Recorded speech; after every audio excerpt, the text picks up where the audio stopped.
Hey guys, and welcome to a new Dungeon Defenders 2 video. I'm your host Mr. Peter, and let's beat the Lost Temple's boss wave. For those of you who don't know, at floor 64 you'll encounter your first ever boss wave on the 6th wave. Only boss enemies will spawn on the 6th wave. As you can see, every lane only has bosses. Pretty scary stuff. You will continue to encounter a boss wave every time you play a Lost Temple map. Of course they will become harder to beat, and that's why we're here. We're here to find out the most efficient way of beating a boss wave. The first step is to sell every single anti-air defenses that you have. There are no flyers in the boss wave, just sell them all. Because we're selling our anti-air defenses, we free up DU space and we get additional greens. We can upgrade our towers or add stuff to make our lanes look deadly.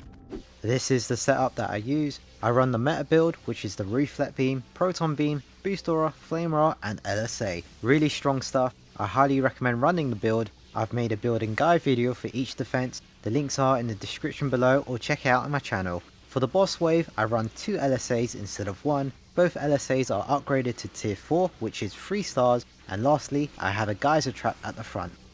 This is literally what I do for every lane. Let's talk about what we need to beat a boss wave. Boss Killer LSA. This is what I'm running on my LSA. The most important part of this build is anti-mini boss. With this mod we can do percentage damage to bosses, and that will help on trimming their health down. Another thing to note is that I'm stacking damage. I'm running mass destruction and destruction. LSAs have great scaling with defense power and great scaling when you upgrade it. Overall, LSAs are fantastic at killing bosses. They hit like a truck, and that's what we want. If you don't have mass destruction or you're using it on a different defense, try out Vampiric Empowerment. It won't do as much damage, but it will still hit hard. Disruptor Pylon. Disruptor Pylon is a really good hyper shard. It increases the defense power of nearby towers by 138%, which is fantastic. So every tower that is nearby this shard will get buffed, increasing their damage by a lot. I have Disruptor Pylon on my Boost Aura, but many others have it on their Proton Beam. You can find this hyper shard by completing Prime 1. The Geyser Trap. This is my hidden gem. It's super awesome, and it's all because of this one shard called Drenched. After your Geyser Trap drenches an enemy, the next source of damage deals an additional 43% damage. This shard is insanely helpful. It's especially good on the LSA. The LSA will have a 42% bonus damage from Drenched, 56.11% bonus damage from anti-mini boss, and another 56.11% bonus damage from the other anti-mod that you're running on your LSA. Very good stuff. I always run a Geyser Trap. It's a really cool tower and it's really simple to build. As long as you have the shard drenched and the max attack rate for this tower, you're good to go. That's all you need to know on how to beat the boss wave in the Lost Temple. However, it's best to be over prepared, so here's another list of things you may need to beat the boss wave. A boss killer weapon. If you feel like you're not dealing enough damage to bosses, why not craft a new weapon to kill bosses? Having the mod mini boss chip or even a controller chip can really help on trimming the boss's health down. I will be using my gunwitch weapon on the boss wave to demonstrate the power of having 2 anti-mods on your weapon. Single target towers. Single target towers excel in this wave. Each lane will spawn about 4 or 5 bosses. It's not many enemies, so we don't need to wave clear. What we actually need are towers that can deal as much damage to a singular enemy. Towers like the Cannonball Tower, LSAs, Harpies and many more. Just remember to have anti-mini boss for the extra percentage damage to bosses. Blockades. The Lost Temple map is very large. It's hard to defend every lane. Feel free to use blockades to stop bosses and to give you enough time to roam around. I recommend using the World Tree. Trees have a decent amount of health and it has additional passives. A tree can heal you and it can provide extra stats for your hero, like hero crit damage and hero crit chance. You can do all of this at the price of 20 DU. That's it for the list. I know it's a lot to take in, so I've written a quick list in the description below. And now, let's check out the boss wave. Alright, we're on floor 544 on the Lost Temple's boss wave.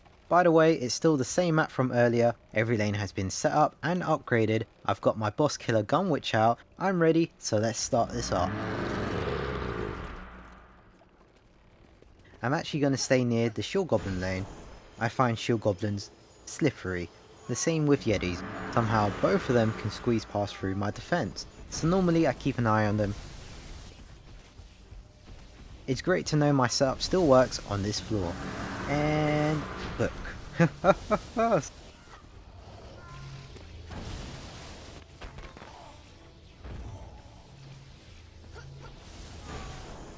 I love how the gun witch can fly across the map within seconds. How convenient.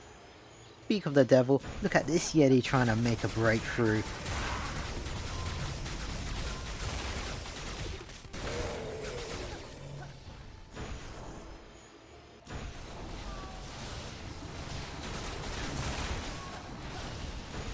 It looks like they're stuck in traffic, so I'm actually going to leave this lane and check out the other lanes. Cyborgs are a free lane.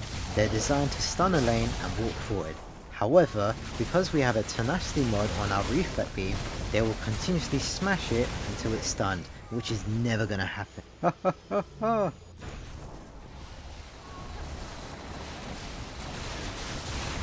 I just shot one ice needle and it took out half of its health. Pretty insane. Yeah, siege rollers do tons of damage to you in higher onslaught. If you ever come across a high roller lane in your floors, try to avoid it. It's just a hassle to play against. The gun witch can do quick damage in a short period of time. This combined with my boss killer weapon, no bosses have a chance on surviving. If you guys want to know what I have on my gun witch, I'll make a video of it sometime in the future.